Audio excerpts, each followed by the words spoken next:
Our Plant Stories has been nominated as a finalist in the Independent Podcast Awards in a new category called Environment and Natural World. I'll let you know how we get on. Thanks to all those who are regular supporters of the podcast with their commitment to buying a monthly coffee. And to Anne, who also sent some caffeine my way this month, all of which goes towards paying for this podcast, the hosting platform and the editing programme. The link is in the show notes. And now, a plant story.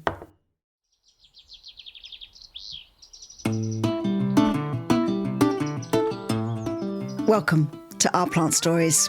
It's a podcast where we share our plant stories and learn more about the plant, including how to grow it. Now, I've had some lovely messages over the past year from people who have started to grow the plants featured in the podcast. They've planted peonies and passion flowers. Some have taken fig tree cuttings, and someone has even done a graft of a Peasgood's nonsuch. But a word of warning, you may want to think very hard before rushing out to buy today's plant. Well, every single leaf can live for 25 years. So it's a perennial, it's a real perennial. So every leaf, if it's produced, it just stays there for 25 years.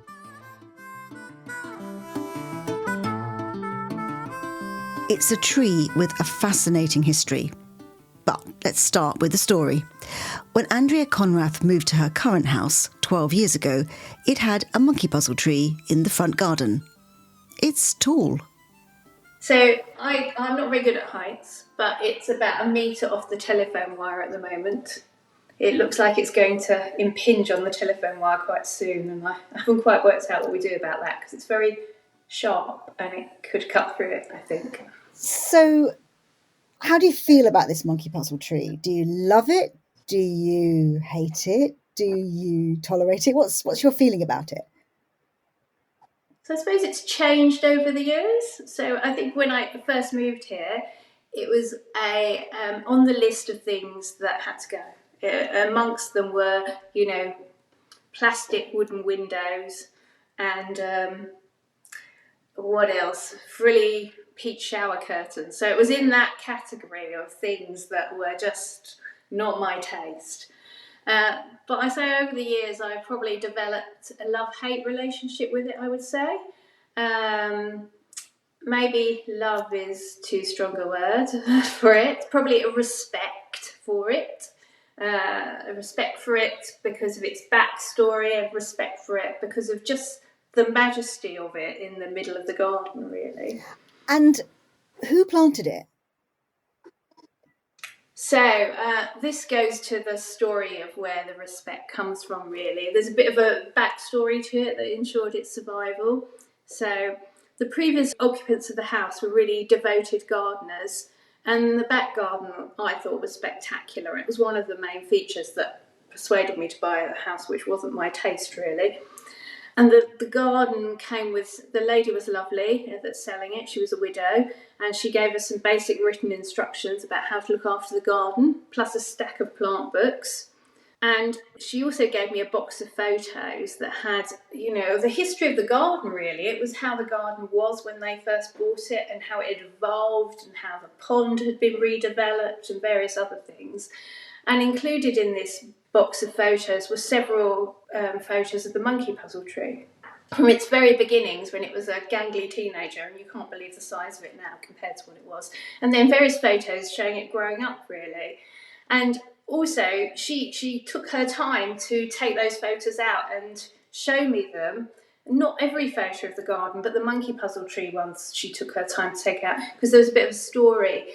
It was a gift to her late husband, Jeff, on his 50th birthday. And included in the photo bundle is a picture of him standing proudly next to his monkey puzzle tree when it was first planted. And shortly after that, it got stolen. And so they had to go out and buy a replacement for it. And the monkey puzzle tree was then planted in the front garden because I think it was stolen out of the back garden originally, alongside lots of miniature conifers, and they were all tethered down with wire and metal poles. And the metal pole that was tethering the monkey puzzle tree at the time is still there. and it's impossible to get out. And it sort of speaks to me every time I think I might go and dig it up or do something to it or cut a branch off, that this metal pole is there because it's always meant to be there. And what do other people, when they're passing, do people stop and talk about it if you're working out in the front garden? Yeah, so I suppose that's part of the reason why I've kept it, which is the sort of history of it. But the other reason is it's sort of a bit of a landmark. It's a landmark for people coming to the house. So, it's quite hard to see our front door number, but it's really easy to see the monkey puzzle tree. So you just tell people to look out for this slightly spiky tree that looks like a big cactus, and people always find it. I remember my dad, when he used to drive down the road, I always know where your house is because I just look out for that tree. But it's also a talking point. So if you're in the front garden and passers-by just stop, and they don't talk about anything else. They don't talk about the pretty roses I've planted or the bay trees or anything. They talk about the monkey puzzle tree. And it's like fascinating. There's been a granddad with his grandson who told his grandson that monkeys lived up it, and the grandson spent a few minutes trying to find the monkeys. There have been people that have asked me, what it is and how to grow it, and I'm not an expert by any means. It thrives on neglect in our garden, at least. And people that have asked me about seeds and eating the seeds, because the nuts in the seeds are edible, apparently, though I've never tried them. So it's fascinating, and it's also, over the years, grown these great big pods that look like huge coconuts, which are the seed pods. And they're huge. They look quite dangerous, like if they'd fall on someone's head, they could do damage. But in fact, what happens is, when there's wind or rain, they explode, and the seeds go everywhere. It's part of the reason I don't like it as well. And thousands of seeds you get after a rainy spell, and it keeps producing more of these pods because it's obviously trying to reproduce. But most of the seeds are not fertile, so they don't actually have the nuts in that you can eat. But sort of probably 1 in 100 or 1 in several hundred seeds happens to be fertile, and it's a mystery to me how they get fertile because there's no monkey puzzle trees in the vicinity. And I know that there's very few of them that are fertile because my dad wanted to grow one from these nuts, and so I used to sort through these and bring him bags full of them, and then he'd tell me they all weren't fertile, and I'd eventually find one, and he would grow it, and it would sort of rot off for whatever reason. But he actually did grow one, and there's one in my mum's dining room. It's several years old, but it's only about 2 centimetres tall. It has a very long root, but the actual tree is tiny. A little while back, I had met the perfect person to talk about this tree. Eduardo Olarte is a horticulturalist. He is from Chile, and his PhD was in native plants from Chile. And back in 2008, he was one of the co-founders of the Chilean Native Plants Conference. Are they called monkey puzzle trees in Chile, or is that a sort of English term? So there was they didn't have a common name for the species until the 1800s. In 1850, was very rare in gardens still. The first plant here arrived at the late 1797 or something like that. So by 1850, were very few specimens in England, but there was one at the house of Sir William Molesworth in Cornwall. He had one in the garden, and he has a gathering and a dinner, and visiting the garden, someone said, he introduced the plant and said it's a pine from Chile. And someone said, that tree would puzzle even to a monkey to climb it because it's so spiky. It's not very children friendly. Yes, thank you. From that went to the monkey puzzler, and then to the name that the monkey puzzle tree. No, we don't call it in Spanish. It's Araucaria, so it's the same name as in Latin, and our indigenous people call it Pehuen. So it's one of the sacred trees for our people, Pehuen, especially for a group of them, the Mapuche people.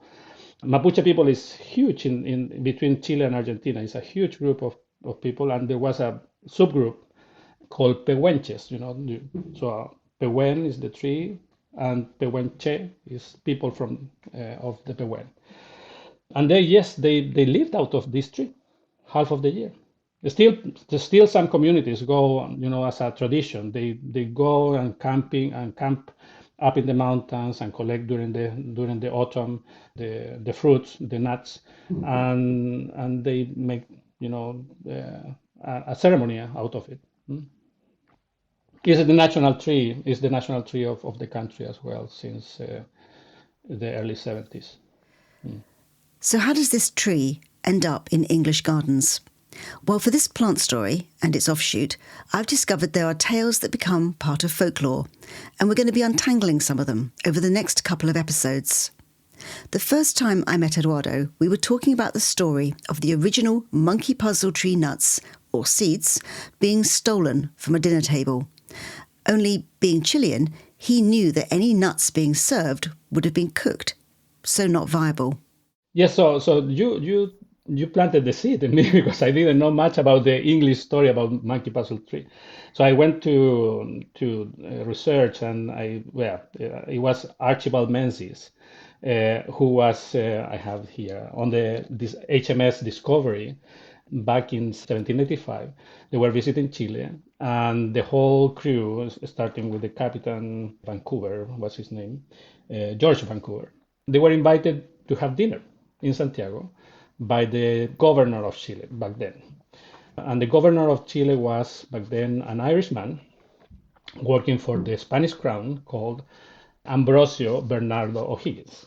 Ambrosio O'Higgins for all the Chileans. And he was the governor of Chile, and years later he was the viceroy of Peru, which was the most important viceroy in the whole empire, the Spanish empire. So he was very important, but he was British. He was British, working for the Spanish crown, and they were invited for dinner. And the story says that they were served with a dish of piñones, which is the fruit of the monkey puzzle tree. And the story says that Menzies took some seeds and put it in his pocket. But adding up dates and botany, probably that's not the case. Because you told me about the nuts. They're cooked. Yes. You can eat them raw, but it's not very palatable. So the main way to actually eat the seeds are either roasted or boiled, and you can make even marron glacé because the taste is very similar to chestnut. And also now I was reading more about the Menzies story, and this dinner was taken in April of 1795. And that's very important because April is the peak of the harvesting season. And another thing that I discovered reading more about Ambrosio O'Higgins, the governor of Chile, that he has, by then, 1795, he had been in the country for more than 20 years. And he spent most of the time in southern Chile, and specifically in the slopes of the Andes, where he bought a piece of land, and he was in contact with the indigenous people, so he knew about, for sure he knew about the nuts, and they were edible and everything.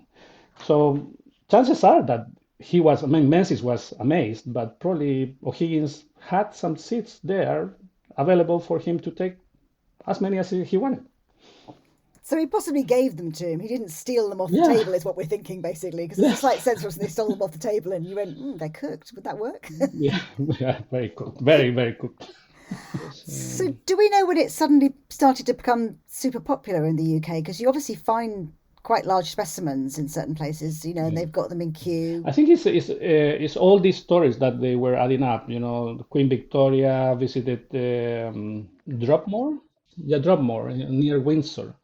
There was another specimen in Dropmore who actually grew the best, grew up to 20 meters. And Queen Victoria visited the garden in the 1840s and asked for a plant to be gifted to Prince Albert. I mentioned there's going to be an offshoot, so just remember the name Dropmore, because we are going to come back to that most famous monkey puzzle via someone's great-great-grandfather. And it's a brilliant story. Meanwhile, Andrea had more questions for Eduardo. So I've been in this house for 12 years, and it was already here when I came. It was already quite big. And when I moved here, it had these big coconut things on it, big like coconut-like seed pods. And it's just getting more and more of them, loads and loads of them at the moment. And they burst in the wind and scatter seeds like everywhere. And so when I get the seeds, quite a lot of them don't have any nuts in, but just, probably one in, say, 100 or something has a seed in it, some of which we've tried to grow. And I didn't understand how those seeds were getting fertile, because there's not another monkey puzzle tree in the vicinity at all. So I assume it's a female tree, and I just didn't know what was going on and why most of them aren't fertile, but I just occasionally get one that is. Yes, so the species Araucaria araucana is a dioecious species. So mostly 90% of the specimens or more, they have only one sex. So either male or female plants. A very small percentage, probably less than 5% of the population, can have both sex in the same plant. I've never seen one. I haven't looked much, but at least here in London, I haven't seen any monoecious. So it's the cone, the female cone, needs to have at least a male plant, not farther than, let's say, 100 meters, for the wind to blow some pollen during the spring.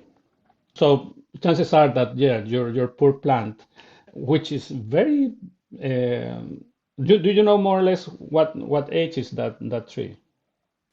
So I think it's probably going on for 40 years old, around about. So I think probably when I came here it was about 30 years old. So it's between 30 and 40 years old. Yes. So yeah, because the plants reach maturity, sexual maturity, around 25 years. So after 25 years, they start to produce some kind of flower. So if someone's got a monkey puzzle tree and they want to know whether they've bought a male or female tree, how do they know? They have to wait. They have to wait 25 years, at least. Sometimes it takes only 15 years to produce flowers, either female or male flowers, cones. And yes, so all the seeds that you are seeing in your plant are probably vain. They are not being fertilized because there is no pollen around. The same plant doesn't produce pollen itself. And so do you think what's happening is somewhere? I mean, 100 meters is quite far, I suppose, in a suburban setting. Somewhere there's a little bit of pollen coming that's incidentally fertilizing a few of them or something. Yes. And also I have seen, it's very unlikely, but it could be some birds carrying some little pollen maybe. But again, it's if you walk around your neighborhood, if there is no monkey puzzle tree other than that, it's so the seed that you are seeing that is growing a little bit more than the other ones. There could be different things, but it could be a false fertilization, for example, and the seed thinks that is growing. There could be something more different, but very unlikely it is going to be a fertile seed. Yeah, we've had 3 of them. 3 of them we've grown. So 3 of the seeds. I mean, some of them have rotted in the process because I wasn't quite sure how to grow them. But my dad has grown 2 of them, and he's passed away now. But he has a seedling that he grew about 2 years ago, and it's got a massive big root, a huge root. You keep having to repot it for the root, but the actual seed is only the little seedling. It's about 2 centimeters after 2 years. It's tiny. Wow, that's really interesting because I don't know in the pine family itself, but some species can produce their own embryo inside the seeds without any fertilization. So those plants are basically clones of the mother plant. I didn't know this about Araucaria araucana, the monkey puzzle tree. Maybe it's described somewhere. I can find out a little bit more. But it's very interesting, really, really interesting. Yes, that you could have actual fertile seeds in a isolated female plant. And is that typical though, that it would only grow about that much in 2 years? So like Yes, tiny yes, amount of yes, growth. tiny. And for at least 3 years, 2, 3 years, it will be very tiny. But after 5 years, you would have at least one branching, Yeah. for three stems around 5 years, depending on the conditions, of course, the Well, it's being environmental grown conditions. inside, so it's just like a house plant. I don't know if that's the right conditions. I Uh, mean, it's no, just because it's so small to put outside, I yeah. suppose. No, it needs lots of sun. It actually doesn't compete well when there is another tree next to it and the seedling is next to Yeah. the shade of, so it doesn't grow much.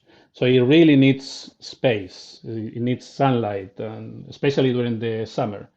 And the length of the root is because they are adapted to colonize mountains.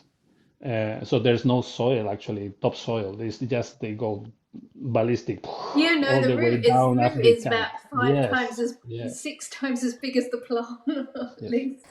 So, do these trees grow differently in here in the UK to how they would in Chile in terms of Mm, the speed at which they grow in the UK? mm, yes. So the species is adapted to high altitude, so called environment, called climate, and also they're adapted to drought as well, and very well drained soils, like mountain soils. But basically, the temperature that the plant thrives is between 10 and 20 Celsius during the summer, and it can stand up down to minus 20. This has been recorded. So, and it's the structure of the plant is basically to support snow. So when it snows down, the branches are almost empty because they're so thin. So they yes, they can stand snow lots. I mean, meters and meters of snow, and the only thing that you can see in the mountains is just these little umbrellas, chin, chin, chin, over the mountain, the snow mountains. So it's that's the environment that they were adapted to. So those trees are in a very rough environment. So they don't the summer is very short, just like here. It's in southern Chile. It's not central, or it's not from the wine country. So it's very much like England, Scotland, that kind of environment up in the mountains. So here is it somehow you have between 10 and 20 Celsius. A lot of during most of the year you have between 10 and 20. So it grows much faster here because it's in a garden. You don't have drought season here.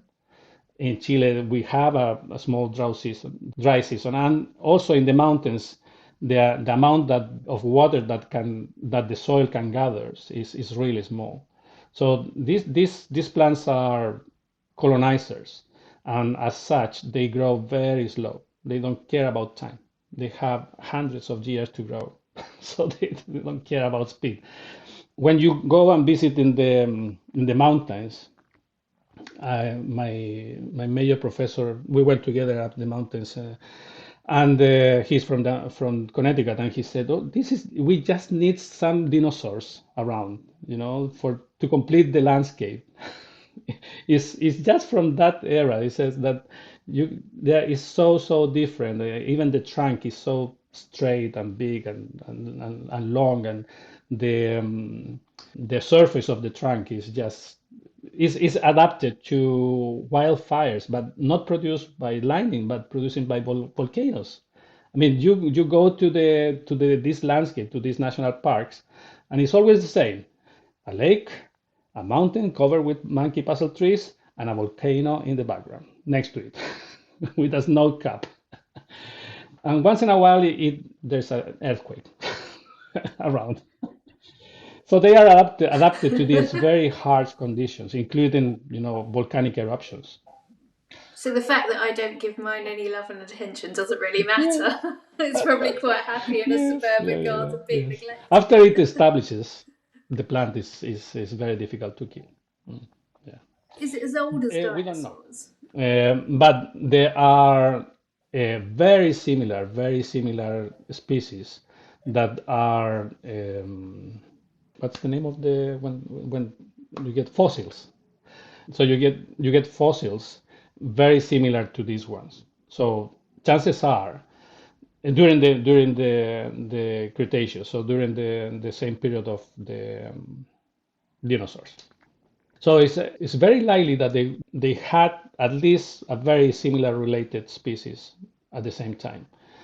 But evolution is not like that, So probably it evolved in the current species, which is very similar. So maybe they didn't change much. So yes, so it's probably maybe they were a little taller, a little wider, a little here and there, but very, very similar, very similar. Andrea, have you got any more questions about your monkey puzzle? Well, I was just going to ask, do you love them or hate them? Me? I love it. It's our national tree. I don't have any option. No, I love it. I love it because it's so unique. And also seeing them in nature, in the wild, these woodlands of this incredible. I mean, my very first trip to southern Chile, 800 kilometers south from Santiago, so it's a long country, was when I was 15 with my parents and my brother. And we went to this national park, one of the most famous one, Conguilleo, another native word. Anyway, so it's the lake, the mountains, the volcano, and the monkey puzzle tree, woodland. And you could see in some places that there was a volcanic eruption not far ago. I mean, 1960s, and that was 1985. But you could see that it was meters of volcanic ashes under the trunk. So they even survived that. So it's knowing that and the shape and everything is just amazing to see. So yeah, it's our national tree. So yeah, people love it. Yeah. Does this make you feel any differently about your tree? Are you seeing your tree in a slightly different light now, Andrea? Well, I feel like I need to respect it a bit more. Even more. Particularly because it produces little seedlings sometimes that I can propagate. So I'm sort of still intrigued about that. We have to investigate that. Yeah. Now, we always do learn how to grow the plant. And for this, we turn to Eduardo. We have been warned. It may take a little while to get going, but once it does, it'll grow fast. Maybe the people don't know the speed of the growth. Maybe they think that that's a very old, and it's 100 years old. No, probably it's only 20 years old.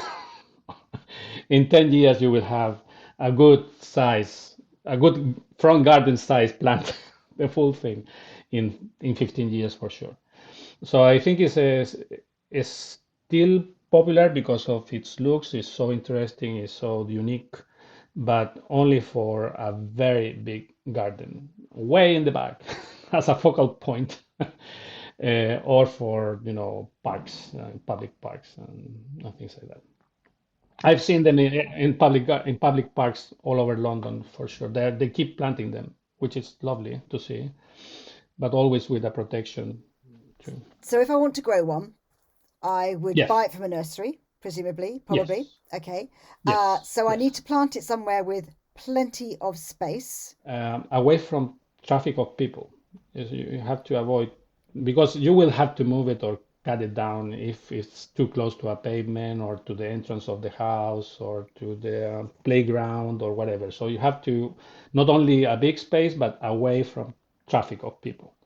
And in the matter of soil, it's quite forgiving. The only thing that it doesn't like is poor drainage. It's a mountainous species, so it's used to perfect drainage. It doesn't like to be, with their feet wet all the time. No, that's not for the monkey puzzle tree. And plenty of sunlight, as we were discussing with Andrea before. Plenty of sunlight. It's a tree. It's a pine. So it's not an interior plant. It can survive because it doesn't want to die. It's very it's a very rough species, but it will not grow the best as an interior plant. So it's a full sun plant, and the temperature wise, the one in Edinburgh is happy and outside with no problem. I would say that Scotland, probably southern Scotland, is the limit. Although if you have a protected area in Scotland, especially in the west coast of Scotland, it can even grow there with no problem. There are some specimens in Norway actually, so southern Norway, but still Norway. And in terms of time and how fast it will grow in 10 years, what would I be looking at, do you think? How tall might it grow in 10 years? The first years the growth is quite slow, but after the year number 10, let's say, you could expect at least 30 centimeters of growth every year, which is more or less the length of between one node and the next one. So every year we produce one layer of branches. So it's not really a tree for a pot, really, is it? You've got to have a very large space. No, only the first 5 years, 10 years are the longest, I would say.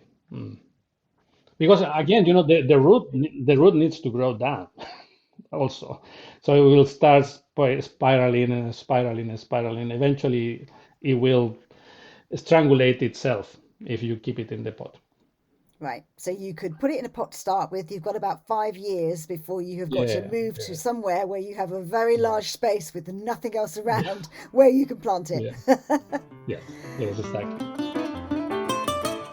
Two things about the seed. It's a CITES species, so it's protected, and the international trade is almost impossible. You have to register. So to get a hold of seeds, it has to be local seeds. So probably there are some seeds that you can buy or share with someone who has a female tree. With female trees around it, and yes, after you harvest the seed, you have only around not more than 2 months to actually plant the seed. So it doesn't stay long, viable. Yeah, so you have to plant it very soon, and also very shallow, just the tip of the seed inside and the rest of the seed outside. Yeah, because I had one and I buried it all and it grew this massive root, but then it rotted. Thought of even starting to grow a monkey puzzle tree fills me kind of with fear, basically. A confession. I now have a monkey puzzle tree. It's about 3 years old, and you can find out how I got it if you listen to the Monkey Puzzle offshoot, which will be coming soon. My thanks to Andrea and Eduardo. I've learned so much from one casual remark about how the supposedly stolen monkey puzzle nuts would have been cooked. If you've enjoyed the episode, please do think about rating it on your podcast app. Partly because all podcast makers like to know if people are enjoying their work, but also because the algorithms pick up on such things and people who listen to other garden podcasts may get to hear about it. As ever, you can buy me a coffee to support the podcast. That coffee will not be spent on plants, but on costs such as the monthly fees for the editing system and the hosting platform. Our Plant Stories is an independent podcast presented and produced by me, Sally Flatman.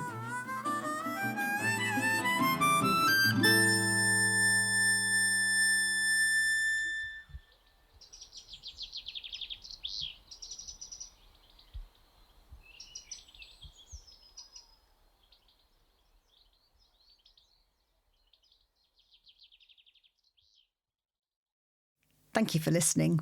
If you want to show your support for this podcast via Buy Me a Coffee, then the link is in the show notes or on the website ourplantstories.com. I promise you, your virtual coffee will go towards the podcast, not plants.